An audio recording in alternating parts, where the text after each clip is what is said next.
البطولة في ظل تشكيلة ثابتة، جهاز فني ثابت. هنا والهامسون جول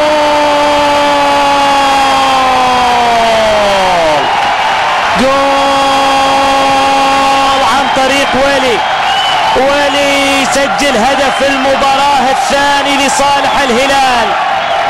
الزعيم يتقدم بثاني أهداف المباراة عن طريق السويدي والهامسون.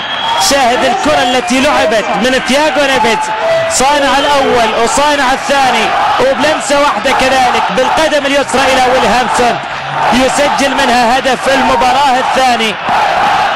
هكذا ولا فلا يا والهامسون.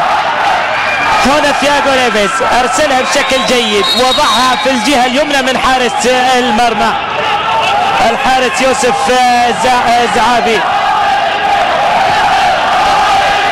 هدفين نظيفين إذا لصالح